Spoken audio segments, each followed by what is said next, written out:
Hi, I'm Sarah, and I'm an outreach educator with the Bedford Public Library. Welcome to the Art of Living.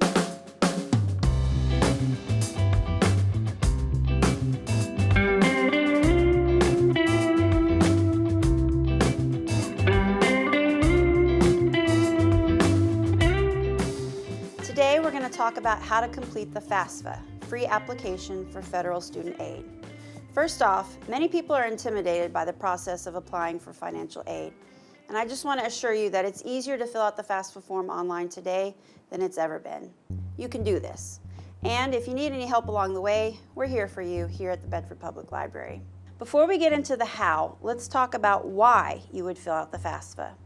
If your future plans include attending college or trade school, you should fill out the FAFSA to determine if you qualify for grants, work-study programs, or student loans to help pay for your schooling.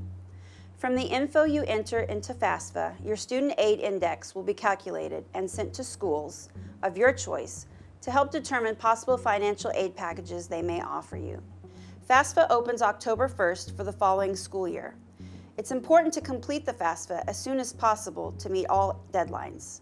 Individual school deadlines, which vary, the April 15th Indiana state deadline, and the June 30th federal deadline. You can still apply after Indiana's priority deadline in April, but state aid will be dispersed first come, first serve, and only if funds are still available. The application closes after the federal deadline in June until October when it reopens for the next school year.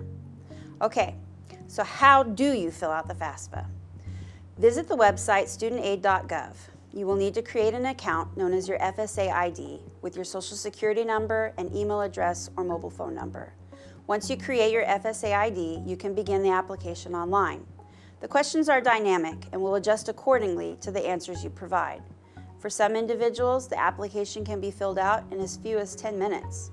For others, it can take a little while longer. The first set of questions ask for basic information about the student to help determine the student's dependency status. If you are at least 24 years old, married, or have legal dependents, are attending graduate school, a veteran or member of the armed forces, experiencing homelessness or self-supporting and at risk of homelessness, or an orphan, ward of the court, or emancipated minor anytime after the age of 13, you will be considered an independent student.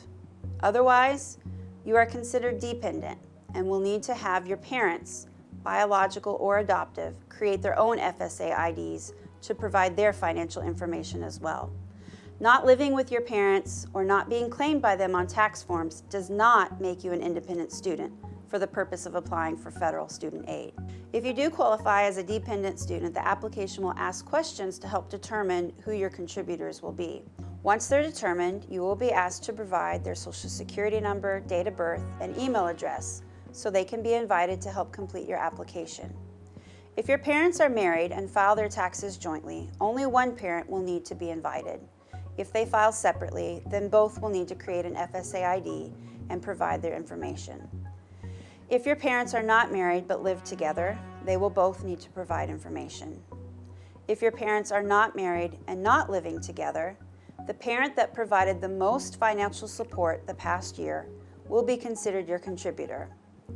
If both parents gave an equal amount of support, then the parent with the greater income and assets will be your contributor. If this parent has remarried, your step-parent will also be a contributor. After you answer the questions to determine your dependency status and invite contributors to fill out their portion of the application, you will be asked a set of demographic questions and questions about your state of legal residency. Next, you will be asked questions to provide information about your finances. To be eligible for aid, you must provide consent for your tax information to be pulled electronically from the IRS. This is done automatically, which makes the form a lot easier for you. But sometimes you will be asked to manually input some financial information, such as your current assets, money on hand or in savings and checking accounts, your current net worth of investments, including real estate, and your current net worth of business or farms that you might own.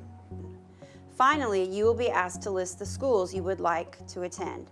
You can enter up to 20 schools initially and can make changes later if necessary. After you submit your form online, it will be processed in 1 to 3 days. Then you will receive an email alerting you that your submission summary is ready for you to view. You can view it by logging into your account and selecting the processed form in the My Activities section of your dashboard. The submission summary will give an estimate of the eligibility for the federal Pell Grant and your student aid index, which will be sent to the schools you selected on the form.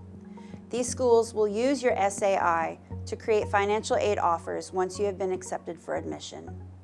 It will be important to monitor your email for any messages from the schools you're hoping to attend, for more information and any possible future necessary steps.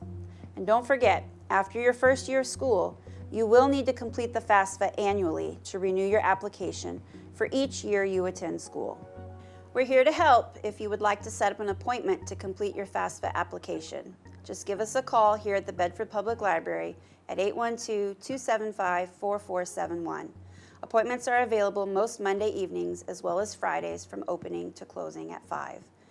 We're here for you because things like applying for FAFSA are all just a part of the art of living.